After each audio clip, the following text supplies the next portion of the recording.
大家好，我是张英韶，我是王美琴，我有3个儿子，我有2个女儿。这里是阴晴不定妈妈聊天室，这里没有太多的教条原则，这里只有妈妈日常生活大小事。嗨，美琴，是好久不见，是啊，好久不见。其实我们常见。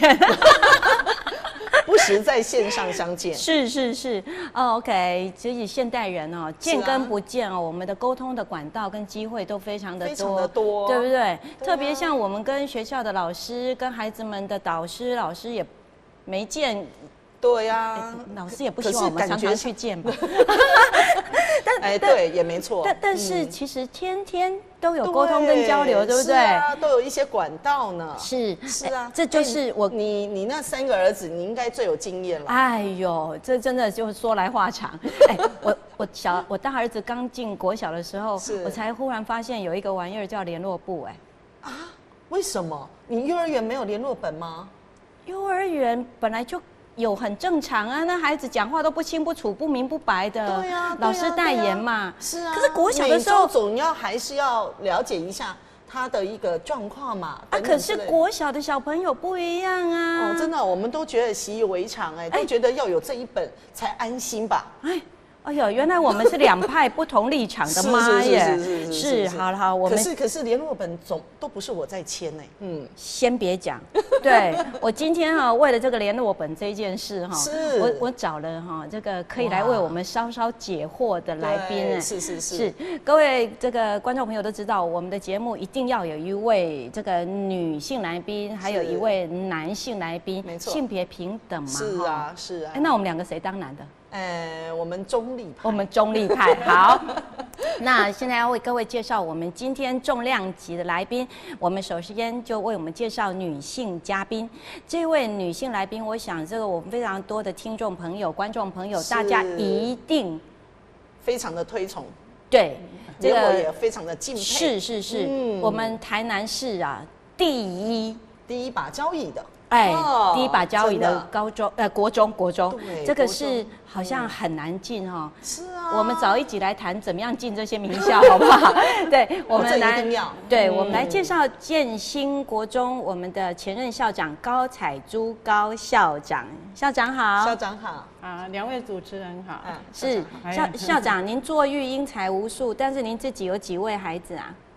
我有1男1女。1男1女。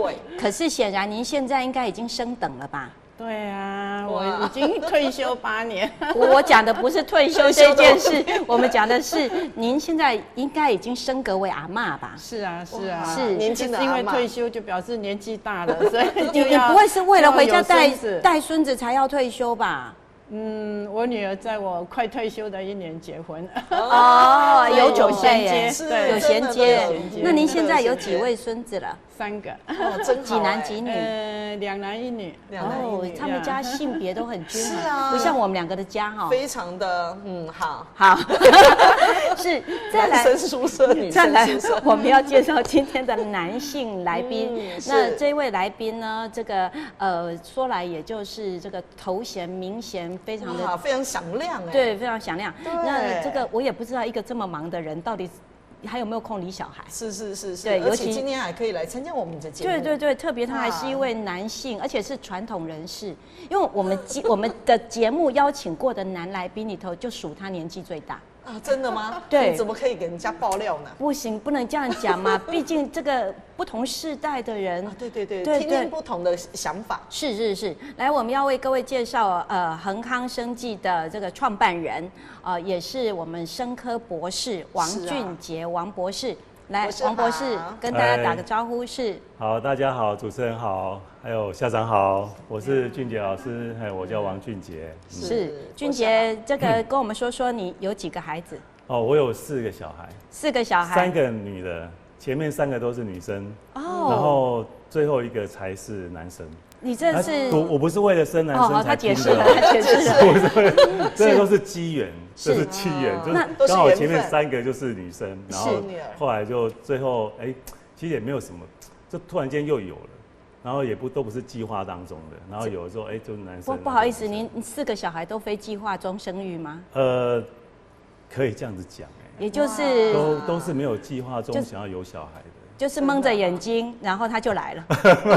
对，这是幸福哎。对呀，我觉得有很多人是缘分。对，像我们前有一位我们的建筑师哈，是那个就是花了大力气的。对，没错。是，所以能够这么自然而然的有4个孩子，我想是很棒。但是那个我今天一开始就要先点名一个身份问题了。是这个我们的节目的来宾哦，每一个都精彩。那俊杰博士他也有他很特别的精彩，但是很符合现代时事潮流。那个俊杰博士跟我们说一下，4个孩子几个妈？几个？2个啦，就是我前妻之前有2个小孩。是，然后现在目前我们现在在一起生活幸福的家庭就多了2个小孩。是，那请问一下，您的孩子跨距有多大？好，这个就是重点。对，我老大跟小的啦，差了20岁。20岁，也就是说，老大跟小的差了20岁。就生理机能上来说，这个小的叫老大可以叫爸爸没问题。没有啦，叫姐姐啦，叫妈妈，对，前3个都是女儿哈。对，所以可以当妈妈没问题嘛。我老大有跟我讲过这句话，是我老大说，那时候我们小的出生的时候说，我当他的妈妈都可以当得过，真的是啊，20岁，所以这真的很精彩。那我不知道是吃味还是什么样的感觉。我觉得会，我们有一集有讲过，每一个姐姐或哥哥一旦有了新孩子的时候，都会有退化行为。对，我们都以为他们是晋级会照顾，对，结果不尽然呢。可是慢慢你会接受了。对，就是他们还是会接受，毕竟都还是有血缘关系。是，慢慢会接受。对，所以看我们今天就是这样，我们也不数我们现场有多少小孩，对，不要再数了。对，因为光彩珠校长一个人哈，这个数出来都是千万。对，所以你看少子化根本对我们来讲不适用。不适用哈，不适用。在这边适用。对，特别是这个以俊杰这个老板博士的状态来看，这么忙碌的状态底下，他硬是要拼出这么大的产量来。我们着重在生产力。可见孩子真的直接把自己的专业用到家庭上。对，而且对孩子，而且重点是孩子会为家里带来发展哈，带来正向力。没错。所以我们又要鼓励大家努力一点生产。对，这在这个时代当中是一件很重要的事，是国安危机哦。真的，不过还是要回到今天的主题啦。OK， 对，这个联络簿。是啊，我们刚才就在讲啊，你签过吗？我相信你一定没签过啦。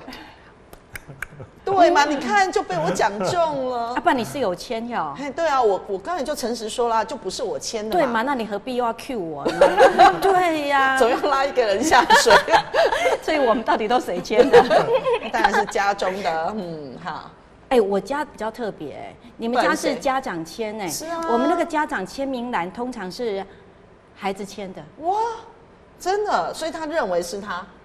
一个是这么认为，是。那有些是觉得不用劳动爸爸，对，有跟我们沟通好，因为爸爸也忙啦，妈妈也忙啦，对不对？那就反正孩子也可以为自己负责任嘛，而且这样子，我的孩子说的是这样子，他说爸爸签的是许，我签的也是许，那不就都是许吗？何必分得那么开呢？听起来有没有？对，你看爸爸说对嘛哈？你们家的王怎么样写都是王嘛，也都是王。对，后来我就觉得孩子的逻辑也没啥问题。对。不过我这里就要请教我们彩珠校长，到底从您开始教书的那一年就有联络簿这个东西了吗？我记得好像我刚开始出来教书是没有。没有嘛，对不对？对。那您有没有印象？那发生了什么事？忽然跑出来联络簿？对，我还记得好像我在应该是出来教了10几年了。你看，因为我62年就出来，在国小教7年嘛，然后再转到国中。国小到国中。我记得好像是在国中的时候啦，在国中的时候，那时候我们就有在讨论那个联络簿怎么设计呀，怎么处理啊？那到底它的来源什么？其实我也有点忘了。所以我们真的请到校长是对的。我们都一直以为联络本是一直存在。哪有？我根本就不是这样想。真的，我小时候应该没有。我们没有。小时候应该没有。我一直认为是某一天，可能呢有家长呢去投诉说他都不知道学校发生什么事。而且这个家长应该是有利人士，应该不是学校发生什么事，而是他小孩发生什么事吧？他就是不知道小孩在学校发生什么事啊，美琴妈妈。对，我一直认为应该是这个状态。对，尤其现在在学校里头，家长讲话比较有人要听。是不是？应该是，而且我会觉得现在就是这样嘛，民主国家嘛，那毕竟选民最大嘛，对不对？那家长也是选民嘛，选民对，那所以呢，一定是有这种声音出现，对，然后就又处理了所谓的教育改革，哎，才发生联络。我在猜啦，我们学媒体这一集应该会有人留言。希望对，然后就来讲随着时代改变，随着时代，尤其我们学传播的都很会编剧本，对我编下来的那个什么剧本大概就是这个样子，所以果然嘛，之前没有。我觉得说，像我们成长，应该讲先考虑我们自己，先不要想小朋友。是，就我们的成长过程来讲，我觉得我们好像认知上面来讲，是在国中开始我们会写周记嘛，对，然后周记的时候，我们就好像就是我们自己会写完之后给老师看，然后好像爸爸妈妈也会看吧。我记得周记的时候，有时候爸妈不用签名，对，不用签名，会看一下。所以好像我们在我们这个世代的时候就没有什么联络部的问题，对，真的没有。但是像我从老大开始的时候，我就觉得说，开始有联络部这个事情。那联络部到底是因为可能就像我们像刚刚主持人讲的哦，我们讲。可能家里面的联络部谁签的都是家里最有利的人士，最有利的人士啊。然后呢，又要什么？像我们讲的，我常常讲，家里大事我处理，可是小事妈妈处理。啊，家里又没大事。对，通常家里不会有大事，都是小事，所以负责都是妈妈。这样就对了，这样讲就对了。然后就会发现说，每次这种那个联络部的时候，我这前期跟现任期就不一样哦，他们态度是不一样。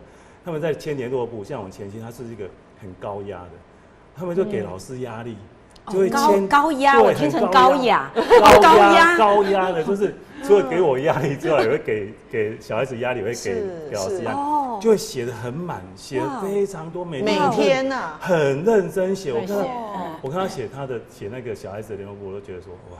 这个妈妈真的是好认真啊！我觉得那个老师好可怜，这老师看到老师要看50本哎。对啊，所以我就觉得说，相对的嘛，你有考虑老师的立场啊，老师这个联络部真的是给老师非常大的压力，真的是。然后你给老师压力，然后老师又要去班上，那时候学生又多40-50个学生，对，你怎么可能每个人都能够很清楚知道说这个家里发生什么事情，或者他发生什么事情？那所以其实应该所有责任还是应该由家长要去很认真的去对待你的小孩。我的感觉是这样子啊，还是我们如果对小孩有用心的话，其实他联络部上面的就不是很大的一个重点。真的，只是说很多人就是想说我就是要把责任给别人，或是把压力给别人，然后就能够得到一些回馈，所以联络部会变成是一个压力的来源，反而是不好。所以俊杰认为说，这个联络部变成是爸妈或者家长在交代老师功课，对，会变成是这样子，然后就会有时候小孩子会有样学样嘛，就是说，你看你写的因为小孩子毕竟也是每天都会看联络部，他会觉得说，妈妈如果对老师有什么样不礼貌的事情，或是什么，可能小孩子会有样学样啊，说。原来我们可以这样子跟老师讲，或者是怎样，然后就会造成不好的交代老师每天中午要帮孩子喂水果。我真的觉得这一点我蛮赞成的哈，因为事实上很多时候联络本真的是一个沟通的管道，没错，而不是变成彼此的一个压力的来源。对，所以有时候想的就我们如果讲话可能会见面3分情，是，然后有时候电话讲也会稍微比较客气一点。对，可是有时候文字写的时候。一有情绪的时候，可能文字上面写就会就会真的就会不是那么的。可是妈妈一定都给他压力的吗？还是会跟老师沟通的话语？不一定啦，有一些家长其实他会透过联络部也会有，然后互相跟老师互相鼓励。对，我觉得这也是其中的一项功能，一个正面的功能。但是问题是出在家长，就是也是千百百款。刚刚俊姐就有提到嘛，他的前妻跟现任的太太风格，现在就很简单的，看一看是签名而已，就不同性格。对啊，然后给我，我也是看一看，我就签名而已。是。其实我自己爆料，我那时候很忙嘛。对，我女儿他们70年次的，那时候就有联络部了。是，她到现在在签小孩联络部的时候，就会回想以前说。妈妈，以前你都给我一个印章，让我自己去盖。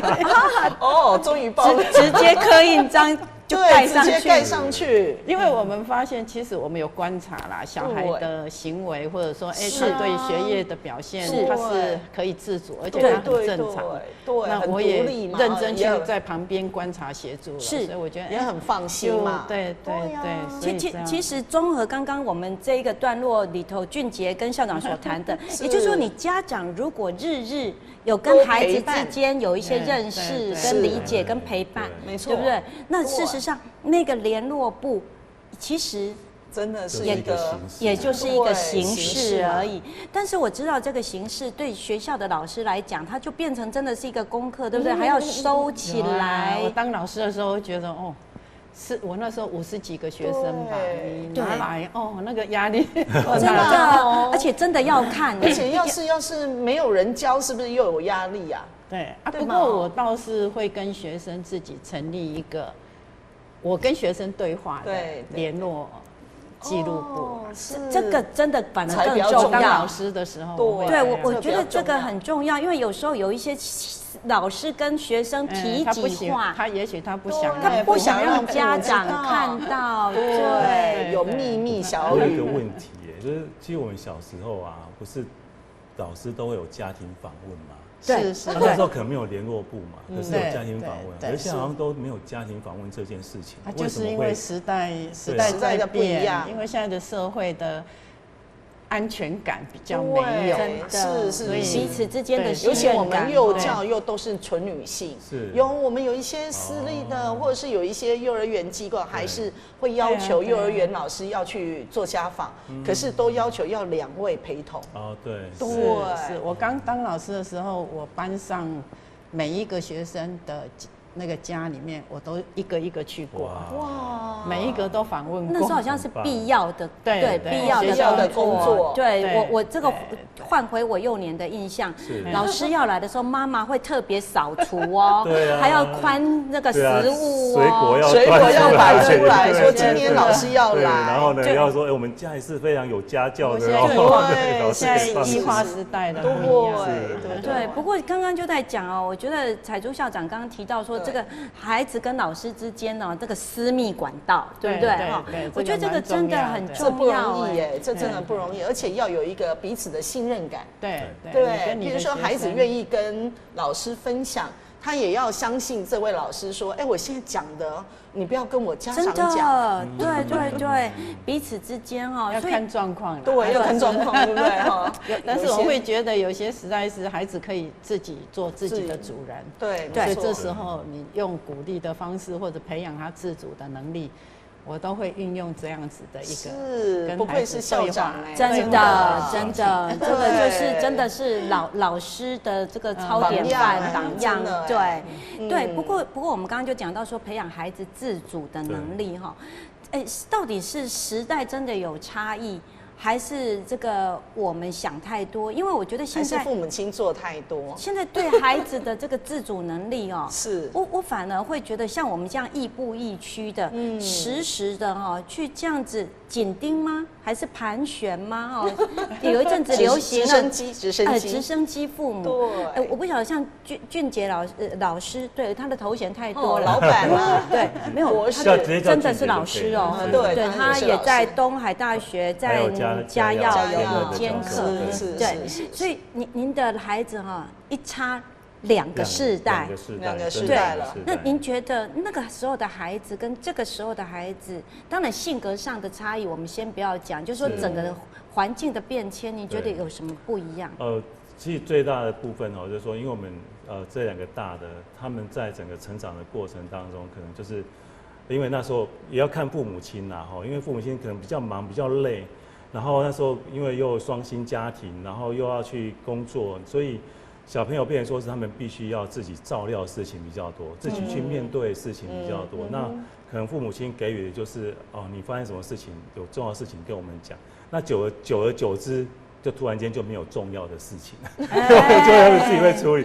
就那时候，其实我最喜欢举例就是我们老大后是读圣公的，圣公女中跟就是国中跟高中都读圣公。是。我说还好是读圣公，纯女校。对，如果他今天没有读圣公的话，又因为家庭的一些问题，因为那时候可能我跟我前妻的关系不是那么的好，所以就会造成小朋友就是会有一些心理上面的一些问题。是。然后就可能比较容易对老师比较叛逆这可能情绪的一个宣泄。对，然后那时候可能又因为就之前刚刚讲的，他前期都常会给老师压力嘛，而且他就觉得原来是可以给老师这些问题压力，是，而且他可能就会对老师可能有时候态度啊、口气上就比较没那么客气。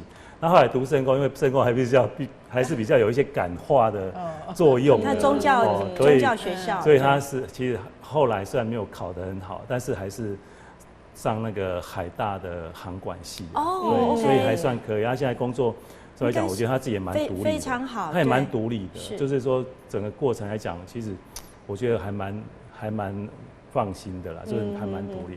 但是可是现在小孩不一样，就是说，因为我们现在会变成是。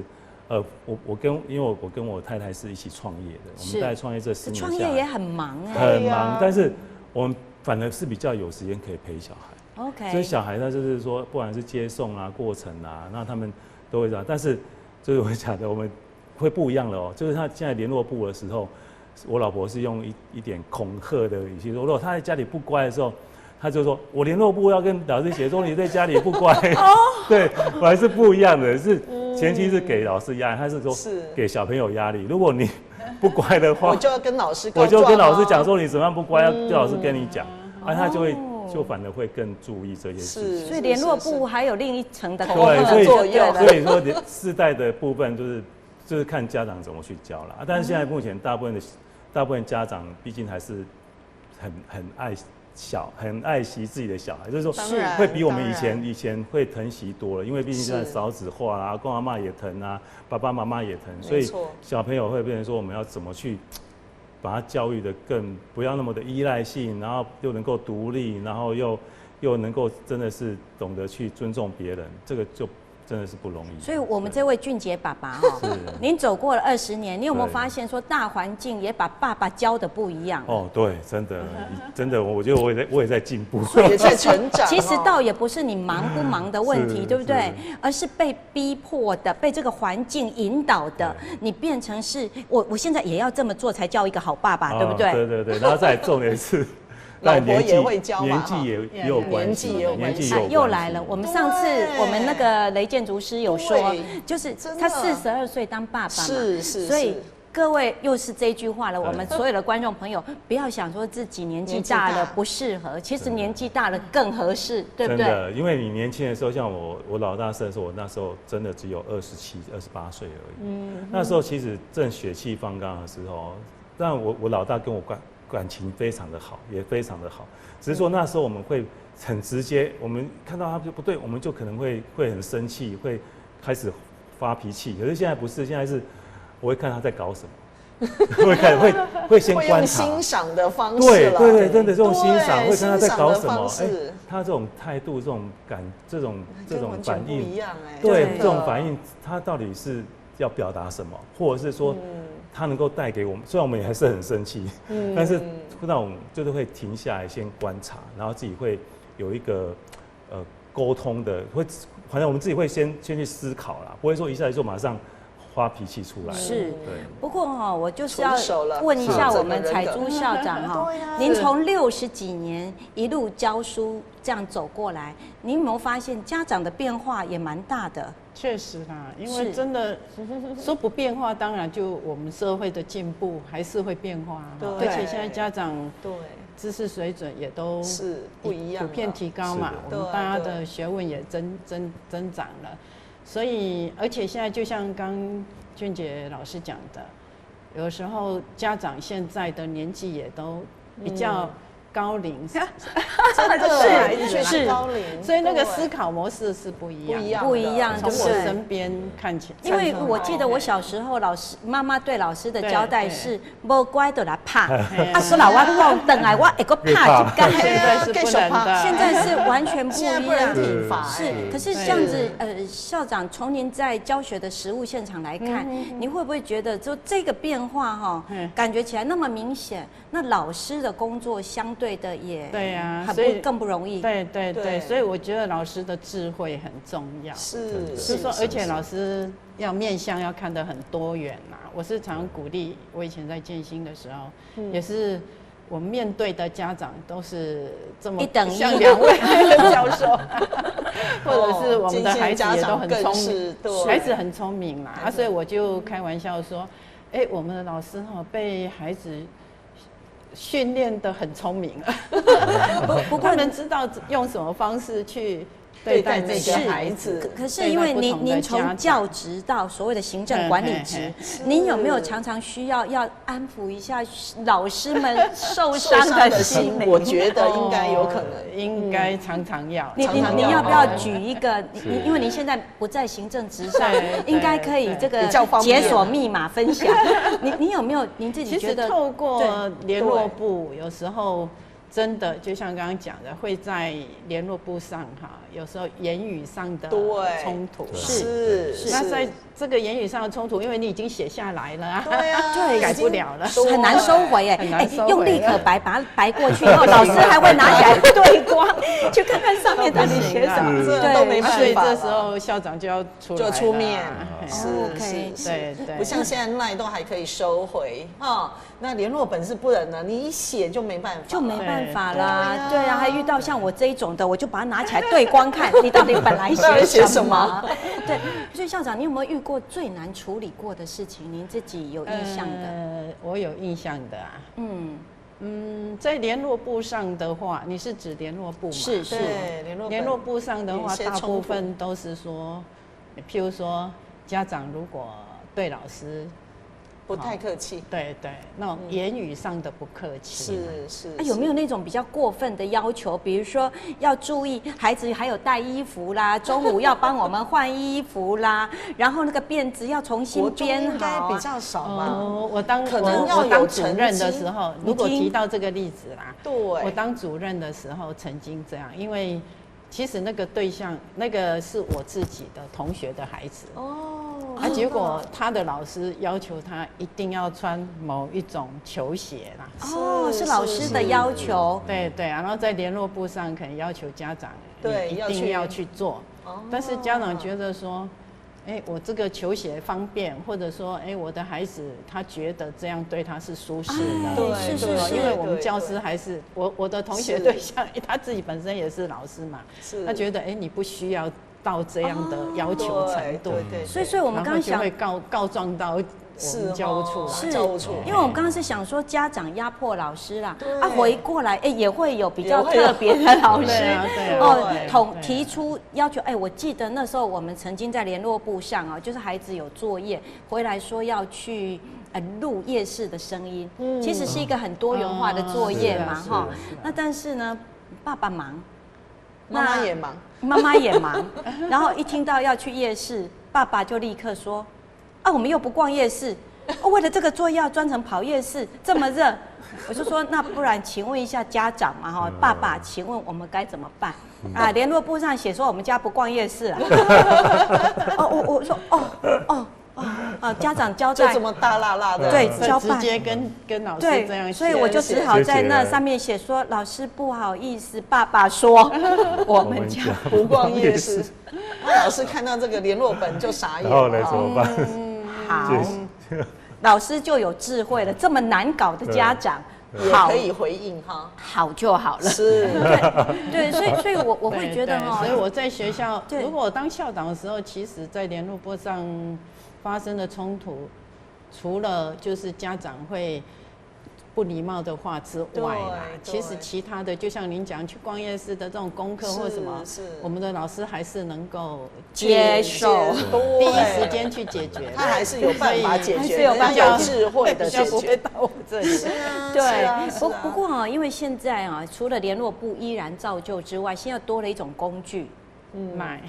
赖，对，校长知道。哎，现在这个赖，我觉得老师在之前哦，除了群组之外，赖群组之外，家长也会跟老师私赖，对不对？对。哎，老师几乎是回不完的赖，哎，很辛苦，很辛苦哈。尤其在幼教来讲更是哦。那我们的一个评比还写说，跟家长有没有多元管道？哎呦喂，天哪！而且要2、3种。我们心想说。联络本一种哈，然后第二个就是 Line， 那第三个就只能靠 FB 了。没有，还有 Mail， 还有 IG。真的，别再讲了，太可怕了。别再讲了，现在幼教里面好像有官网的 Line， 是有官网的 Line。现在后来就是 Line 出了所谓的官方这个账号，我觉得这个就对老师来讲很福音。是，他不会让家长变成那个小群体在那边。我觉得这个倒是蛮重要。换个角度，我现在一个家长都不认识，以前还可以在赖上面就会看到说啊，这是某某妈，因为妈妈都很喜欢把赖的名字一定要写，哎呀，美琴妈、英嫂妈，对，然后有3个小孩、2个小孩，就要把名字都写在上面，照片也会用小孩，对，那家长就彼此会认识，但是这就又出现另一个问题。我就曾经被家长私赖我，家长就说：“哎呀，那个刚才老师写的，你同意吗？你同意吗？你有没有觉得老师其实数学课上的很不 OK？ 要不要来怎么样？对，要不然就会变来跟校长反映一下。哎呀，你有经验呐！对呀，我们真的家长哦，就真的很困扰。会啊。对，那现在卖官方账号之后，我就觉得这就好多了。我是听我女儿说，她都透过官方账号，对，我觉得官方所以他倒是说实在，他们小幼儿园嘛哈，他倒是希望说及时的通讯对他来讲是比较好的，比较安心。对啊，如果联络部他就有时候真的没空，他也可是我是1周之后的事了。可是这种习惯，对我儿子他们就又不一样的想法。哇，哎呀，因为他们就只有一个小孩。是。然后我儿子也就像你讲40几岁才一个小孩，所以也是非常的在意孩子的感觉，所以他们倒是很喜欢看老师的联络簿。这又不一样。这联络簿我发现，因为我自己3个孩子跨距也蛮大，我觉得联络簿风格差很多哎。是啊，老大老二那个时候哈，这个电脑科技比较不发达，老师都手写。对，现在都用照片，即时的照片贴上去。对，贴上去。我到老3的时候，老师就是统一打字，然后剪贴，对，贴上去。哎，可是我后来就觉得好像少了一点温度的。哎，对，真的温度。这我会跟老师稍微，有时候我会提醒他们，因为每个孩子其实表现都不一样，对所以还是要稍微有不同的那个，所以直接，除非要通知啦，对，要通知，对。可是我那时候遇到的就是在国小，所以我就觉得说，哎，国小老师这样子，我就觉得那联络部的功能其实，对，也就不见了，因为国小的小孩表述力是有，可是他们的精确度还有他的性格的稳定度还没有出来，我们会更希望老师回馈给我们孩子在学校的样态，对不对？对，所以还是有期待嘛，你还是会有期待。我觉得这就会有期待，之后我觉得还会产生依赖。是啊，对，刚刚就在谈到说，这家长在孩子长大的过程里头哈，怎么学习放手，真的是一门功课哎。没错耶。对，我在我家，而且要让孩子自己负责任，是一件很重要的事情。没错，重要是归重要，知之为知之啊。可是家长就是孩子会回来跟你讲说啊，你去看联络本，老师都有写。哎，可是你不知道那一个界限到什么时候是你的放手期，是那到底要放多开？是牵紧紧还是放松松？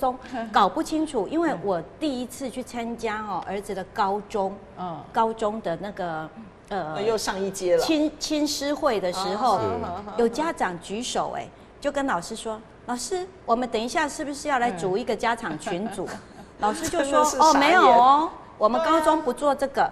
那老师就说，可是我们以前都有啊。老师很有 guts， 老师就说，以前是高中。以前是国中，现在是高中。高中你要让孩子真的有他的隐私，然后能够为他自己去教育家长。对，可是家长就不高兴了，家长就说：“那我们怎么知道孩子在学校发生什么事？什么事情这样？”那老师就又说了：“可是孩子们自己有群组啊，他自己都知道啊。”家长就又说了：“说。”可是我不在那个群组里呀，我怎么会知道呢？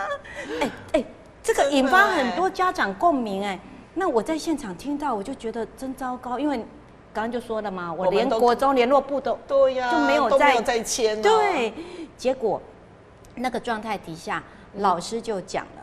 那你要强化你的亲子互动跟亲子关系。我真的就佩服高中老师的智慧。可是我讲句真的，因为我的孩子们高中念了2个不同 style 的，老大老二，一个就是公立的，一个就是私立的。私立的老师会乖乖投降真的，因为会听家长的话，不是招生嘛？对啦，所以还是要以家长那个公立学校那个就是不一样哦。还有他的专业，对啊，坚持，对，因为是你拼死考进来的，我可没拜托你说。是。所以我发现就是那个 style 不一样。校长，您的看法，觉得到底什么时候是放手期呀？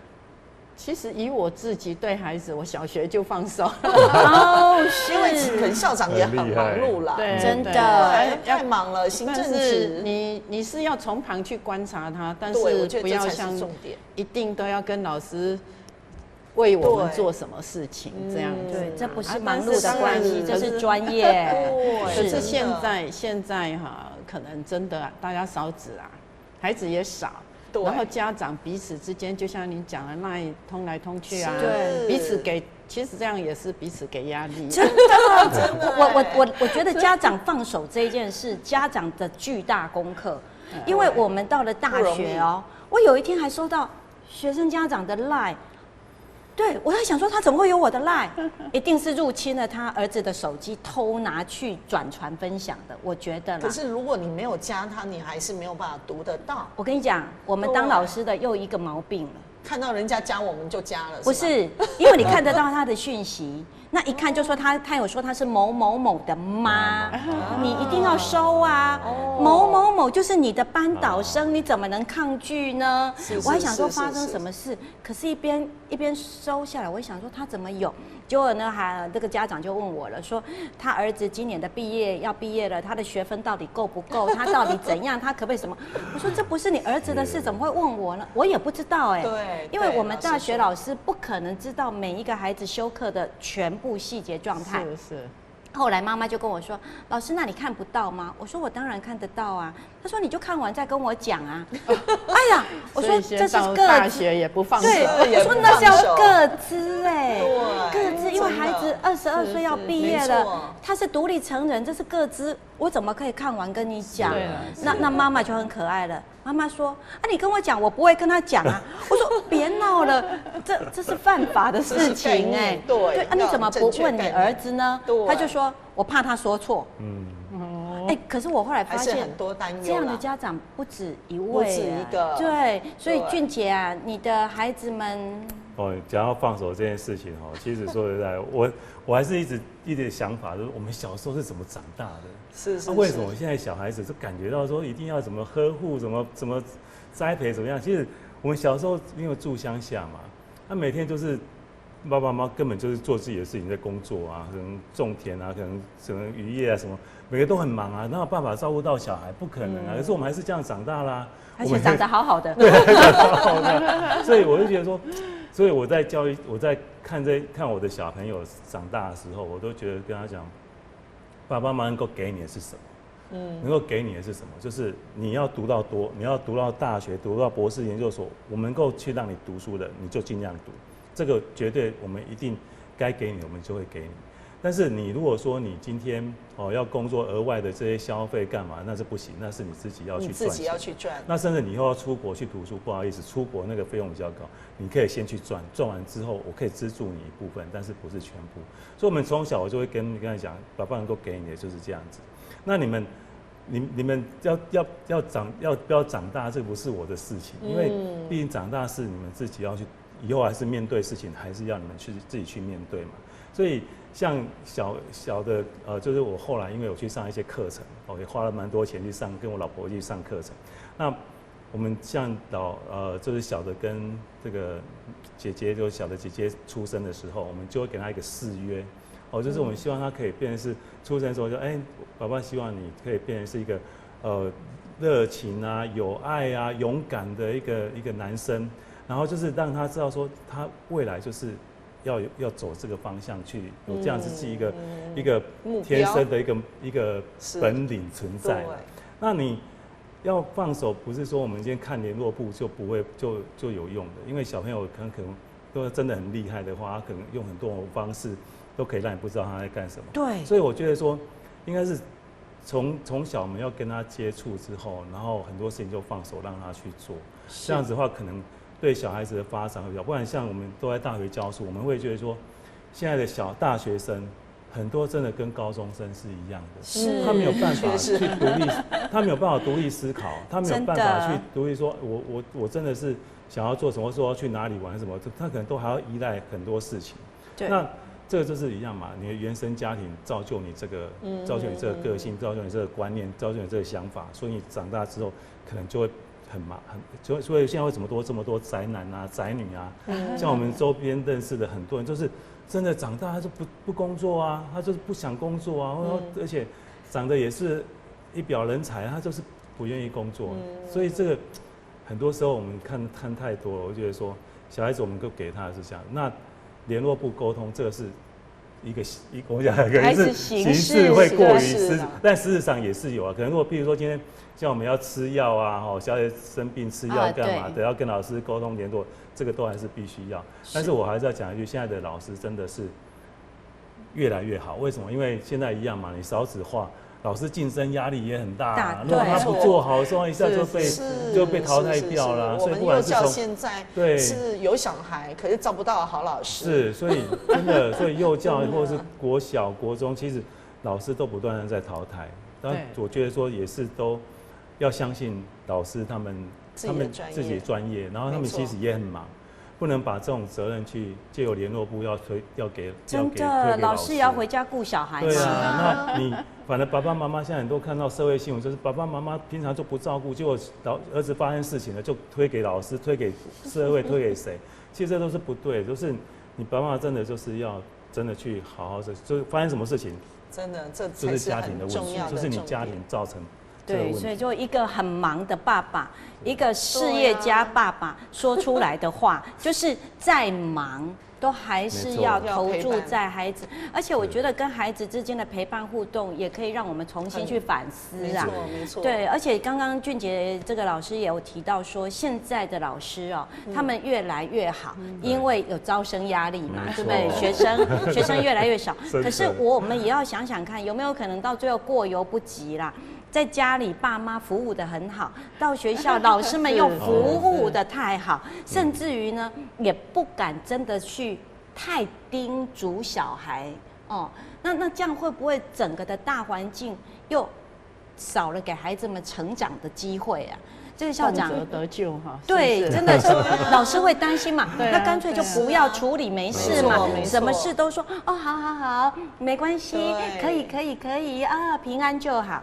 那如果是这样子的话，孩子又少了一些教导，这样。不过我觉得有理念的老师还是会有自己的专业坚持，就像刚刚讲的啦。所以应该是说，要有智慧的，让家长跟老师之间取得一个平衡点。那也许透过联络部去做一些沟通。但是做家长的可能。慢慢像我们自己的小孩是这样了哈，像我自己孙子在那个幼稚园嘛哈，那我们是说他们会看联络簿，但是他不会去问小孩说，你今天做，反而是他会听他告诉他说，我今天老师有跟我说今天要带什么东西，那他只是拿联络簿来验证。他不是说他验证说，我的小孩有没有真的在学校听话了，听到老师讲这些话，这样慢慢培养他去听的能力，然后他自主了。其实到国小。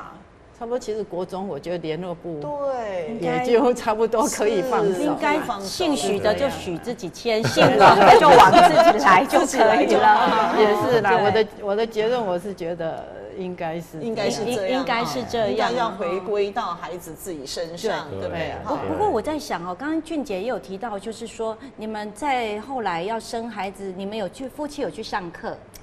对，也是亲子方面的。不只是亲子，它是人生的课程，人生方面就是说要去醒觉啊，去找到你的天命啊，找到你要做什么是，所以父母不断的自我成长跟进修也是一个很重要的点。其实我记得很多幼稚园或者国小都会有办那种所谓的亲子的一个成长的一个讲座一个分享，我觉得这很重要。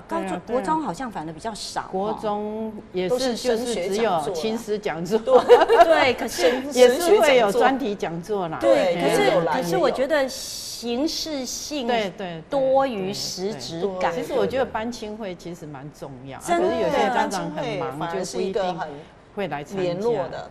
所以我觉得学校反而应该是我觉得应该是这样的，教育单位教育局处应该要拨一点预算，让国中也可以多一些的亲子讲座。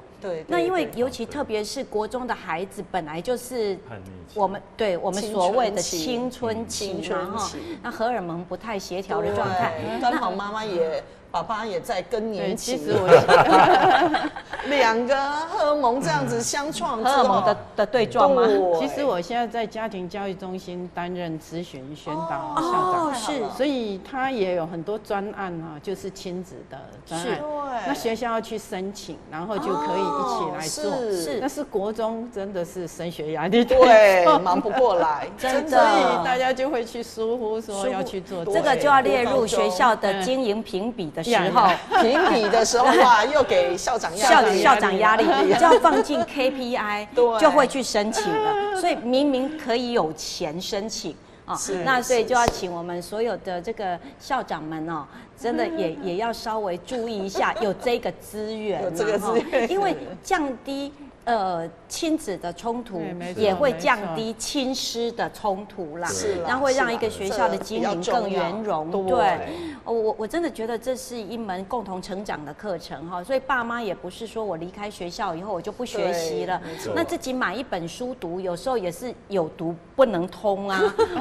而且坊间的亲子书好多到我觉得有些真的有些让爸妈压力指数过高，教你怎么说话啦，然后教你怎么妈妈如何学习啦，对啦，爸爸不能缺席啊，对啦，搞得父母也是很紧张这个过犹不及。那我觉得不如由学校自己从一个教学现场来跟家长做一些共同的成长沟通。我觉得这个可能会是更棒的事，我觉得这比较重要的事情，比较重要的是，因为我们的基础目标真的不是在什么有没有签联络簿，基础目标是怎么样让孩子成长，然后可以让他独立，对。但是这个过程，爸妈也需要独立啦。我发现两者都需要，真的，我有时候都发现不是孩子黏爸妈，是爸妈放不下手，对，是爸妈放不下，给人家黏踢踢的黏到大学。我接受过学生来求救，跟我说可不可以跟爸爸分享一下，不要每周都来骚扰他。那个爸爸财力不错。在我们学校附近买了房子，每周6日就来住一下，借住一下。对，台南是个好地方。搞得这个小女生连女朋友都没有。谁要闺蜜都没有？对，闺蜜人家不肯来，因为你爸爸黏这么紧。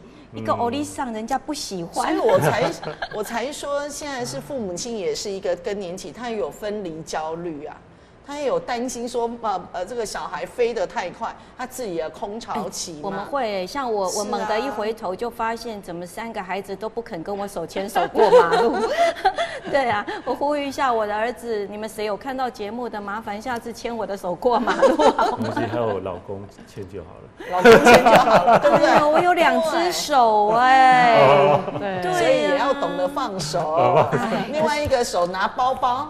是，这个我真的觉得，我真的很认同这种分离焦虑的这个部分，但是我们真的要学习啦，是所以我们在节目上真的透过我们这个优质爸爸，然后透过我们这个阅人无数的校长，是卓越校长，能够跟我们一起来分享。那节目这个到尾声，我要请俊杰简单的跟我们的那个观众大家加油打气，尤其像你这一种，你 hold 了20年的小孩，太优秀了，过程真的是那个点滴在心头了，是的。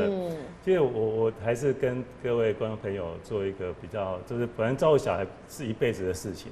对，小朋友跟着你就是一辈子，是永远都是我们自己的小孩。对，那他的好跟坏，其实要负最大责任是谁？就是爸爸妈妈。没有老师，只是他过程中可能找到的贵人、朋友这不管是老师，或是朋友，或是他遇到的这些所有的生命中的贵人，那都是他生命中过程的一部分。但最终还是你爸妈给了他什么。但是我觉得说，反而是财富什么，这个都是不重要的，重要是还是关心他一种成长，一种陪伴他的一个过程，那让他可以达到一个独立的部分，也不是说过于溺爱，而是说让他知道说，他还有爸爸妈妈在后面给他一个最好的安全感的支撑，不要让他觉得说好像我长大飞了就没有了，而是我们还是要去 support 他很多事情。那他能够长大之后能够做到什么样的程度，这个也不是我们能够掌控的，因为我们能够支持他，就知道他就是学习的程度而已。以后他能够做什么事情，要真的是靠他自己。但是要相信小孩，我觉得相信小朋友是很重要的。相信小朋友他们能够做到很多的事情，而不是说我们一直一味的就是去一直逼他，然后去要看着他，这不是这样，而是我们要相信他们一定可以成长得很好。因为我们老大老二也是这样子，我们也是相信他。然后你看他现在也是一个现在读大学，要读大学了，然后一个已经大学毕业，还是都可以做成他们自己的人生的道路。对，因为每个人都有每个人的人生。那人生是谁负责？是他们自己负责的，他不是我们去帮他负责。这是我一个50岁的爸爸一个感想，所以给所有的爸爸妈妈一个想法概念做这样。我们可以提供最大的安全感，没错，提供最大的相信，但终究自己的人生自己负责。是校长，你呢？没错，我觉得其实现在是一个多元社会啦，所以可能父母们要在这一个社会的价值观里面找到你自己的目标。也就是说，孩子不是你的财产，可能小孩就是他要做他自己的主人。是，所以你什么事情应该以孩子为主体去思考。对，那我觉得亲子关系是非常重要的。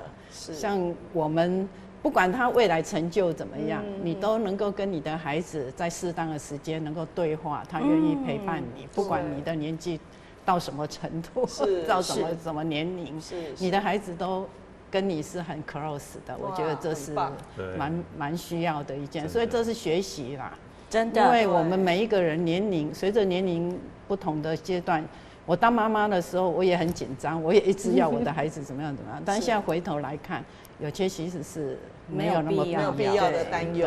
对，所以一切放轻松，放自然。哇，这很重要。对，所以对爸妈来讲这就是一条成长的道路啦，也是该学习的。那记住，孩子不是我们的财产，不要每天帮他细数他的所有的功课跟成就。对，所以牵手牵老公的就好。好啦，另一只手提包包。提包包 ，OK， 也是要牵啦，也是要牵。对啦，互相开心的牵。对，好，所以今天呢，我们也透过这个个校长透过这个我们俊杰资深爸爸是资深爸爸是来跟我们所有的观众朋友分享一下啊，从联络部到放手飞。